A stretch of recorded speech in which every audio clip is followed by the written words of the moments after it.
Hey guys, and welcome back to my YouTube channel. If this is your first time on my channel, you are highly welcome. In this tutorial, I'll be showing you guys how to make this beautiful gathered underbust corset dress. If this seems like your vibe of something you're interested in, hit on that subscribe button and turn on your post notification to know whenever I post the next new tutorial. With that being said, let's get right into it. In my previous tutorial, I did the drafting and the cutting of the pattern of this dress. If you haven't seen that, please do well to go to my channel and watch that so you understand everything we are doing here. I'll be leaving the link in my description box. But if you've already seen that, well, let's just go ahead. This is the upper part of my bodice with the lining. I'm just going to open that up. And this is what we have with the lining. I'm just going to keep that aside and bring in the underbust part of this dress. And this is what it looks like. As you can see, we have the stylish Basque waistline. And this is also the lining here. Now, I'm just going to be showing you guys what we'll be doing using the main fabric. I'll be placing the upper and the lower part of my bodice together. And remember that we spread the upper part by 2 inches and we'll have to gather it back to be the same width with the down part. To do that, you'll be making a loose stitch on the down part of this upper part, and then on this underbust corset part, what you'll be doing is to iron hair stay to it. This is going to help to give it more structure. After ironing my interfacing to both my lining and my fabric, this is what I have. I used a soft interfacing, and always remember that the rough part is the part you place directly on the fabric. Bringing in the upper part of this bodice, remember I said earlier you'll be making a loose stitch on this cup area.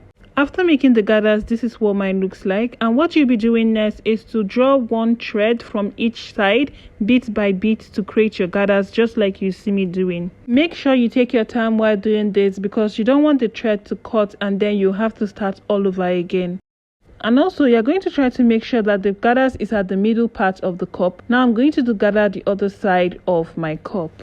After making the gathers, I'm just trying to make sure that the upper and the lower parts are at the same width by the side of the dress. Okay, now I'm going to place my upper part on my lower part, right sides facing each other. Make sure that the middle parts are placed together like this. Go ahead to pin this midpoint down just to keep it in place, and then you pin down the other sides of your cup just like you see me doing. Just make sure you take your time while doing this because you want to ensure that both the up and the lower parts are the same at the sides.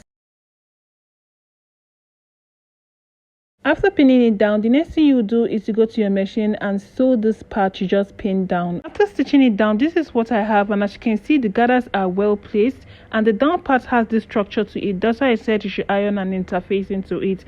And by the sides, the up and the lower part are the same length.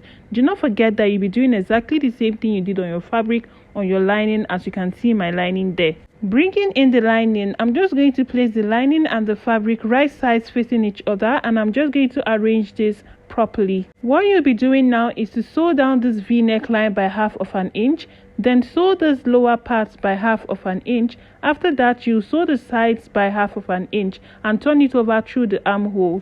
After doing that, I'll be making notches all around these parts I just stitched down. After making the notches, I just turned it over to the right side and I gave it a very good press. And as you can see, because of those notches I made, everything is laying flat, and that is what you want to have. Alright, now I'm going to be bringing in the skirt part. I cut the lower part of this dress in my previous tutorial, and as you can see, it has the same stylish waistline. I'm just going to open that up, and what you'll be doing is to make a loose stitch at the top of this skirt part, just like I'm describing with my hand here. I'm done making the loose stitch as the waistline of the skirt part, and what you'll be doing now is to make gathers using this loose stitch you just created, and you continue to make the gathers gently at the waistline of the down part until it becomes the same width with the waistline at the upper part. I don't know if you understand what I mean. Just watch and you understand what I'm trying to explain. If you do not know how to pull on the thread to make the gathers, just watch what I'm doing. After making the loose stitch, you're going to have 2 threads at the end. You just have to detangle it and pull on one gently. You don't want to pull it too hard, just gently, and continue to make the gathers just like you see me doing here. Also note that this gathers is not one-sided. It has to be from both sides of the waistline. Okay, now I'm pulling it from the other side just like you can see here. After gathering it and making sure it's the same width with the upper part at the waistline, what I'm going to be doing now is to make the curve defined. And to do that, I'm going to be straightening the skirt out, and I'm going to be pulling it at the end to make sure that the down part of the skirt is on a straight line, or the down part of the skirt is straight. Once you make sure that the down part of the skirt is straight, the upper part will automatically come out with that curve that you cut it with initially. As you can see now, the curve at the waistline is now defined just like we cut it initially. I'll just bring out the upper part and I'm going to place it on top of the skirt part just like I did here. To join these two together after placing it, you'll be making a stitch on the top part just like I described here. You will not be facing them right side to each other. You'll be making the stitch on top. I'm done making the stitch on top, and this is what I have. This is what yours should look like. As you can see, my gathers came out really neat. I'll just turn that over to the wrong side. And this is what my back side looks like. If you have an overlocking machine, you can overlock the waistline of the gathered part before joining it to the upper part. Now we are done with the front of the dress. We'll be doing exactly the same thing we just did to the front to the back of the dress. Here I have my back piece. I'm going to bring in the lining and place it right sides facing each other. I'll stitch down this neck part by 1/2 an inch. Then I'll stitch down the back waistline by 1/2 an inch. After that, I'll stitch down the zipper and the other side by 1/2 an inch. And then I'm going to turn that over through the armhole. After doing that, I turned that over to the right side and I've given it a good press. And as you can see, this is what I have here. Do not forget you'll be doing this to both sides of the back. Whatever you're doing to one, you're doing to the other.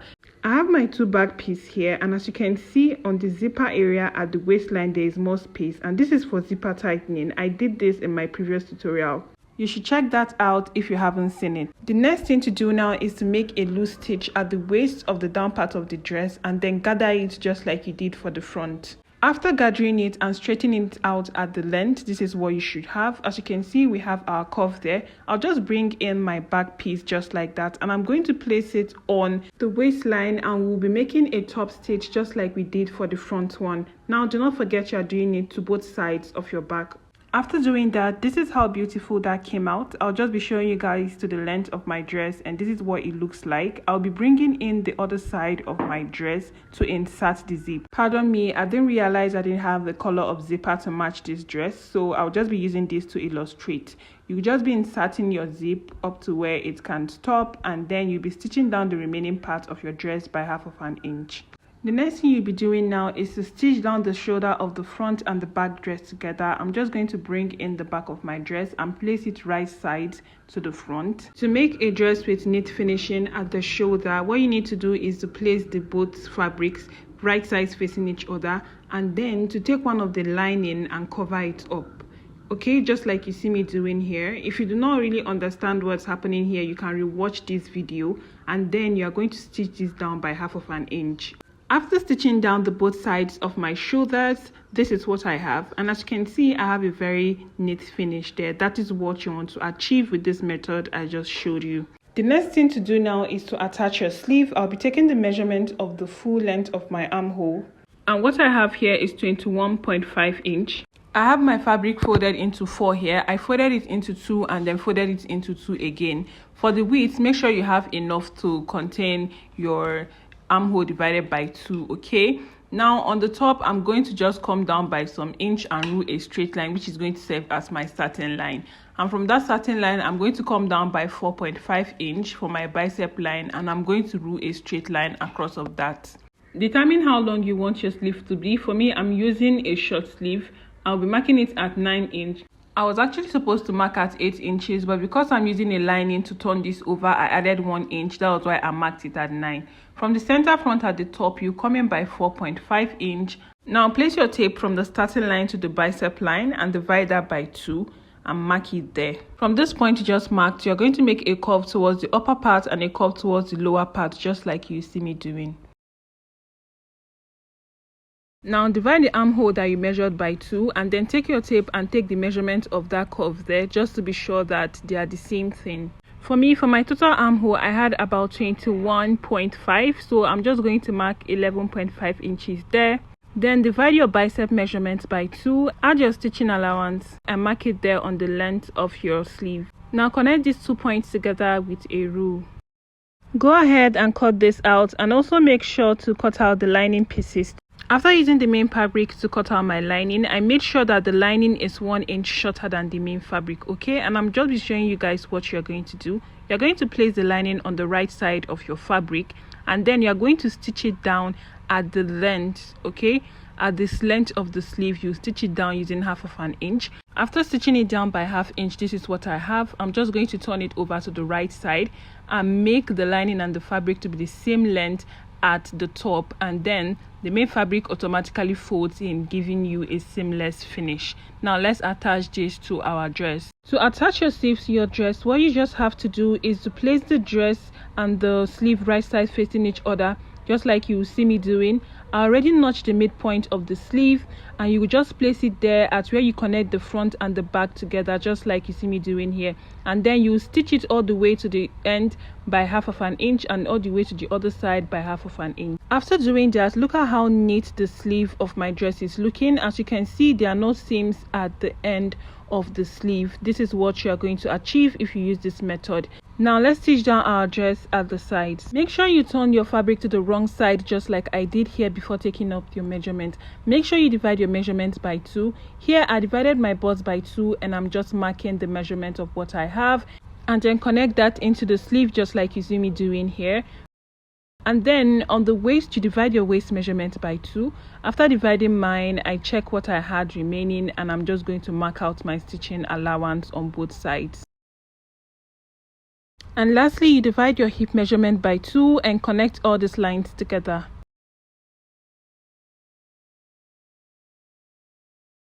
After connecting these lines, you'll be stitching down the remaining part of the gown using 1/2 inch, but we'll be inserting a pocket to this dress. Come down from the joining at the waistline by 1 inch, and then from that point you measure about 8 inches depending on how long you want your pocket to be. For me, it's 8 inches. Then you stitch from the sleeve to this point, this 1 inch, and you double stitch. You leave this pocket part open, and then you stitch the remaining part of the gown using 1/2 inch stitching allowance. And this should be doing to the both sides of your dress. Now the easiest way to cut a pocket is to put your hand like this and then cut all around it, but since we already gave 8 inches, we'll have to measure our 8 inches, but we'll be using 9 because 1/2 inch is going to be used to connect to both sides of the dress, okay? So just do that, and then put your hand in between this point, and then using your chalk, you just be making a drawing around the hand, just like you see me doing. Now note that you can make your pocket deeper if you're not comfortable with it being short this way, just so it fits your hand perfectly. Now go ahead and cut this out.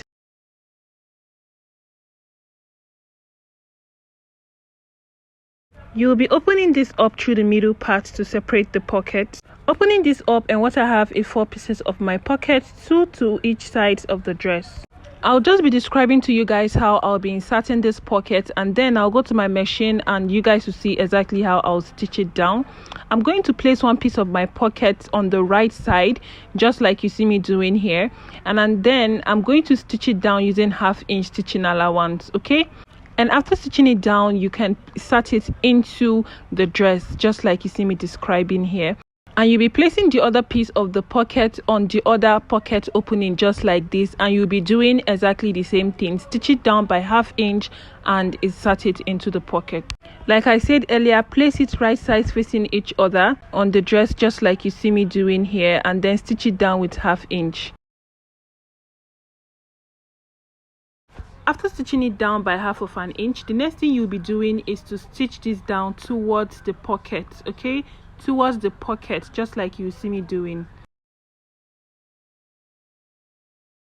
Now, one of the importance of stitching it towards the pocket is that when you insert it into the dress, it stays in place. It doesn't look like all this pocket that sticks out when you wear your clothes, okay? It just helps it to stay inside the dress.